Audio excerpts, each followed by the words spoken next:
Birinchi etaj g'ishini terishdan oldin 4 ta burchagini terib olishadi.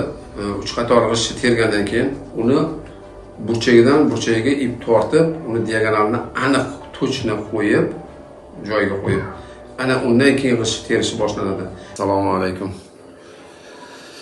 Hurmatli obunachilar, mana oldingi darslarimizda gapirib o'tganimizdek, hozir videoda ko'rib o'tdinglar boshida uyga diagonaldan to'g'ri olish masalasini aytib o'tdik. Kechagina bitta ukamiz chiqib, oldimizdan chiqib, meni to'xtatib, "Oka, meni uyim 8 sm ga razlitsa qilyapti, polini qoqtirganimda bilindi" dedi.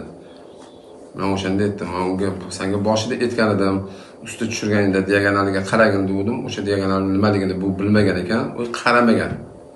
Qaramaganligi sababli uyi 8 sm ga ichi qiyshiq chiqqan. Bizning dars o'tishimizning sababi ana o'shandan uylar ko'pi qiyshiq chiqadi, boshqa qiladi.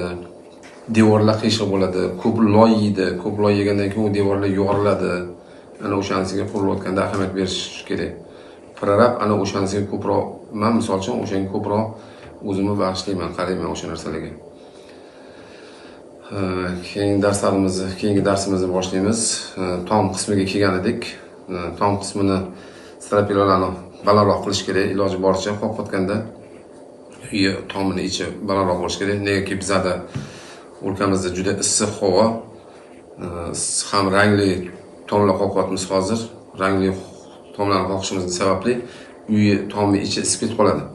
Ana o'sha uyi tomni ichi isiganligini kattaroq, balandroq qilib qoqilsa, har holda bitta havo aylanadi, termiz bo'lib ancha o'zini o'zi ushiydi.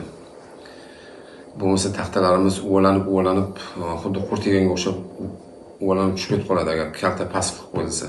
Tomma past qilib qo'yiladigan bo'lsa, issiq kuchli bo'ladigan bo'lsa, ichkarida taxtalar uvalanib tushib ketadi qurt yeganga o'xshab.